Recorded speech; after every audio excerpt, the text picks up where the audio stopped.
Hey young aspirants, welcome to another video of young minds classes. So अभी तक हमने जितनी भी वीडियोस में जो जो टॉपिक्स कवर करे हैं वहां से पटवारी एग्जाम में 100% क्वेश्चंस देखने को मिलेंगे। आई होप आप सबने उन वीडियोस को देख लिया होगा और क्वेश्चन का भी रिवीजन कर लिया होगा। सो हम जिन पीडीएफ से आप लोगों को पढ़ाते हैं उनको हम टेलीग्राम चैनल पर अपलोड करते हैं, तो आप फ्री ऑफ कॉस्ट वहां से डाउनलोड कर सकते हो और व्हाट्सएप चैनल को ज्वाइन कर लो, बिकॉज वहां पे आपको नई अपडेट, एमसीक्यूज फॉर्म में क्वेश्चन आंसर्स और बहुत सारी चीज़ें देखने को मिलती हैं। और अगर आप चैनल पर नए हो तो चैनल को सब्सक्राइब भी कर लो।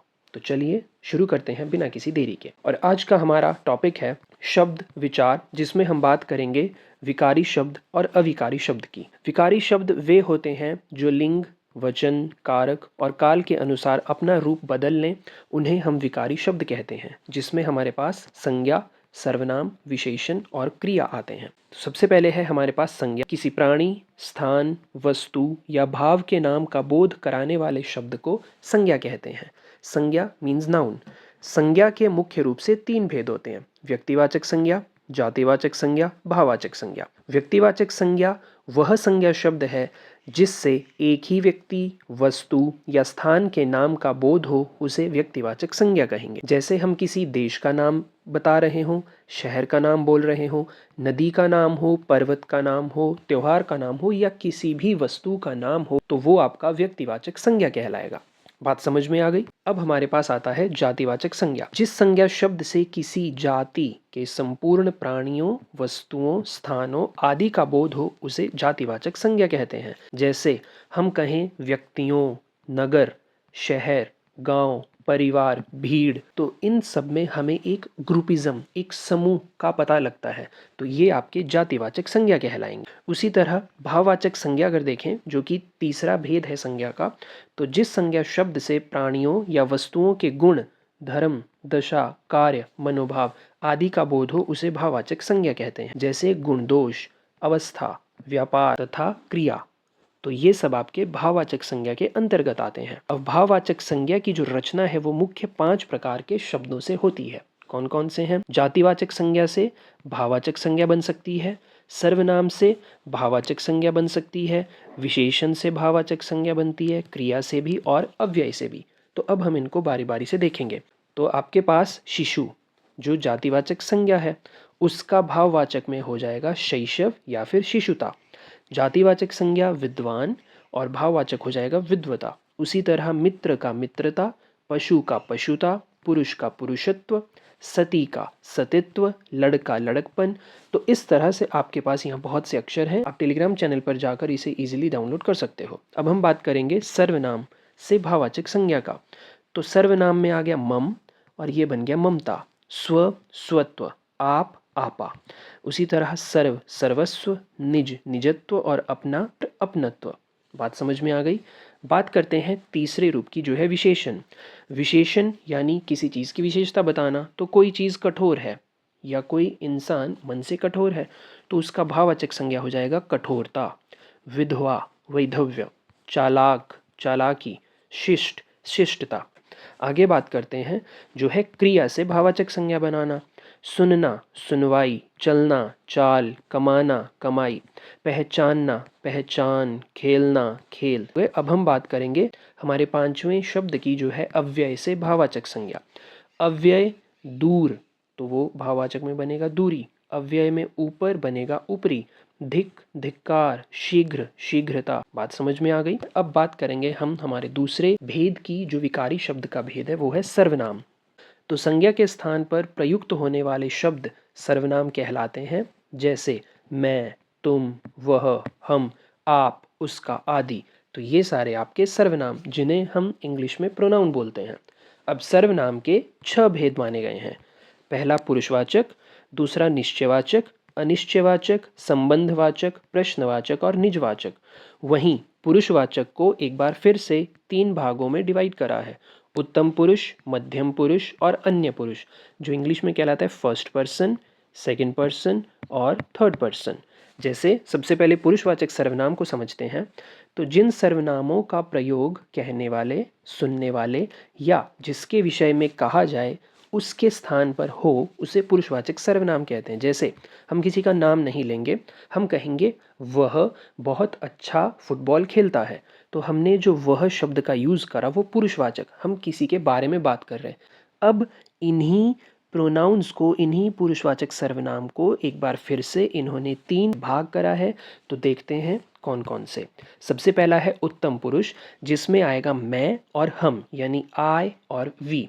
इसमें क्या होता है, बोलने वाला या लिखने वाला व्यक्ति अपने लिए जिन सर्वनामों का प्रयोग करे वे उत्तम पुरुष कहलाते हैं। मध्यम पुरुष, जिसे संबोधित करके कुछ कहा जाए, जैसे तुम इधर आओ, तुम यह काम कर लो, तुम अपनी पढ़ाई कर लो, इस तरह से हम जब बोलेंगे या आप का यूज़ करेंगे, आप लोग यहाँ बैठ जाइए, तो ये सारे आपके मध्यम पुरुष हो गए। अन्य पुरुष में आएंगे जिसके बारे में बात की जाए या कुछ लिखा जाए, उनके नाम के बदले में प्रयुक्त होने वाला सर्वनाम, जैसे वे लोग, ये, यह, आप, ये आपके अन्य पुरुष हो गए।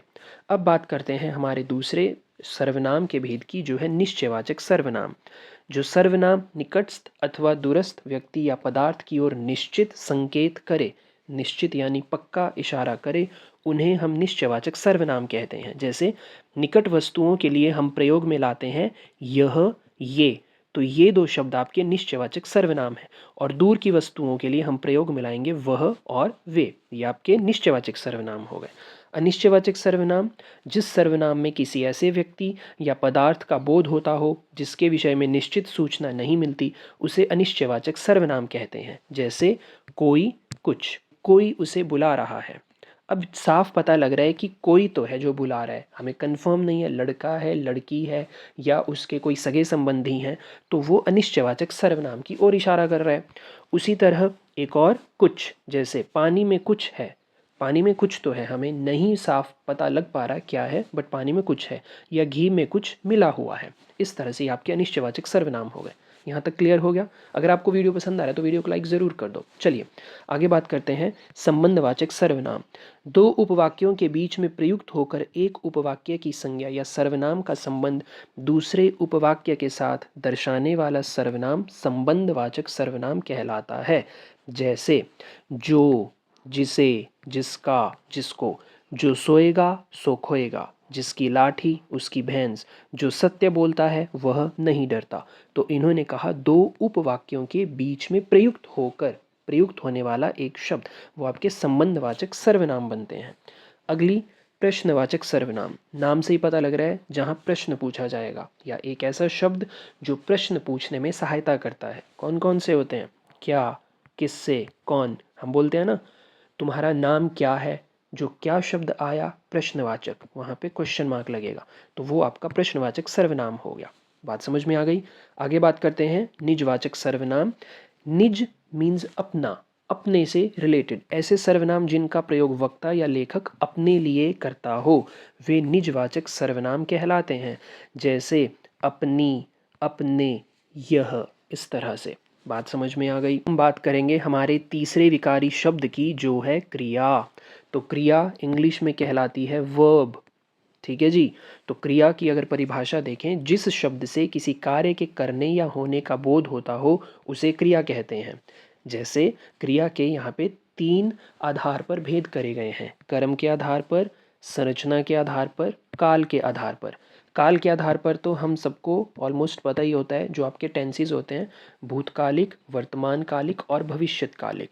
कर्म के आधार पर 2 तरह के कर्म बताए हैं, सकर्मक क्रिया, अकर्मक क्रिया। और अकर्मक क्रिया एक बार पुनः 2 भागों में बांट दी गई है, एक कर्मक, द्विकर्मक। वहीं संरचना के आधार पर अगर देखें तो संयुक्त क्रिया, नाम धातु क्रिया, प्रेरणार्थक क्रिया, पूर्वकालिक क्रिया और कृदंत क्रिया बताई गई है। अब हम इनको बारी बारी से समझेंगे। सबसे पहले बात करेंगे कर्म के आधार पर। क्रिया शब्द का फल किस पर पड़ रहा है, वह किसे प्रभावित कर रहा है। अब इसमें जो है प्रमुख 2 भेद बताए हैं, एक होता है सकर्मक क्रिया और एक होता है अकर्मक क्रिया। सकर्मक इंग्लिश में बात करें तो ट्रांजिटिव वर्ब, और ट्रांजिटिव वर्ब या सकर्मक क्रिया वह क्रिया हुई जिसको अपना एक सेंटेंस कंप्लीट करने के लिए ऑब्जेक्ट की ज़रूरत पड़ती है। जैसे जी ये है, देखिए सकर्मक क्रिया है वह किताब पढ़ता है, और अकर्मक क्रिया हुई वह पढ़ता है। तो किताब की आवश्यकता पड़ेगी अगर हमें सकर्मक क्रिया बनानी है, और अकर्मक क्रिया में हम नॉर्मल एक सिंपल सेंटेंस लिख देंगे वह पढ़ता है। वह मन लगाकर पढ़ता है। लेकिन क्या पढ़ता है? किताब या फिर कुछ और चीज़ या न्यूज़पेपर या मैगज़ीन, वो चीज़ वहाँ पे उन्होंने अच्छे से नहीं बताई है, तो वो अकर्मक क्रिया हो गई। और सकर्मक क्रिया में हमें हर एक बात का, उसके कर्म का पता लगेगा। वहीं एक कर्मक क्रिया क्या हुई? जिस वाक्य में क्रिया के साथ एक कर्म प्रयुक्त हो उसे एक कर्मक क्रिया कहते हैं। जैसे माँ पढ़ रही है, यहाँ माँ के द्वारा एक ही काम हो रहा है, तो वो एक कर्मक क्रिया हुई। वहीं द्विकर्मक क्रिया की बात करें तो जिस वाक्य में क्रिया के साथ दो कर्म प्रयुक्त हो उसे द्विकर्मक क्रिया, द्वि मीन्स टू। जैसे अध्यापक छात्रों को कंप्यूटर सिखा रहे हैं, तो क्या सिखा रहे हैं? कंप्यूटर। और किसे सिखा रहे हैं? छात्रों को। तो यहाँ पे दो क्रियाएं हुई। इस प्रकार के दो कर्म एक साथ घटित हो रहे हो वो द्विकर्मक क्रिया कहलाती हैं। अब अकर्मक क्रिया, जिस वाक्य में क्रिया का प्रभाव या फल केवल कर्ता पर ही पड़ता हो, कर्म की वहाँ संभावना नहीं होती, उसे हम अकर्मक क्रिया कहते हैं। इंग्लिश में बोले तो इंट्रांजिटिव वर्ब। तो इंट्रांजिटिव वर्ब एक बार और एग्जांपल देख लो। सकर्मक क्रिया है, वह गाड़ी चलाता है। अकर्मक क्रिया हुई, गाड़ी चलती है। कौन चलाता है? नहीं मालूम हो रहा। खिलाना, माँ बच्चे को खाना खिलाती है। माँ खिलाती है, किनको खिलाती है, क्या खिलाते हैं, कुछ क्लियर नहीं हो रहा, तो अकर्मक क्रिया हो गई। और जब माँ बच्चे को खाना खिला रही है, सकर्मक क्रिया हो गई। बात समझ में आ गई? चलिए आगे बात करते हैं। अब हम बात करेंगे संरचना के आधार पर। तो वाक्य में क्रिया का प्रयोग कहाँ किया जा रहा है, किस रूप में किया जा रहा है, इसके आधार पर किए जाने वाले भेद संरचना के आधार पर कहलाते हैं। और ये 5 प्रकार के हैं: संयुक्त क्रिया, नाम धातु क्रिया, प्रेरणार्थक, पूर्वकालिक, और आपका आता है कृदंत क्रिया। अब बात करते हैं विशेषण। ऐसे शब्द जो संज्ञा या सर्वनाम की विशेषता बतलाते हैं वही विशेषण कहलाते हैं। तो विशेषण के 5 प्रकार बताए हैं। कौन कौन से?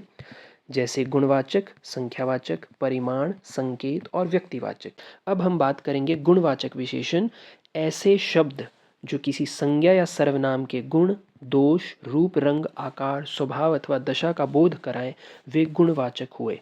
पुराना कमीज, काला कुत्ता, मीठा आम। संख्यावाचक यानी नंबर्स में बात करना, एक, दूसरा, तीनों, चौगुना, ये सब आपके संख्यावाचक विशेषण हो गए।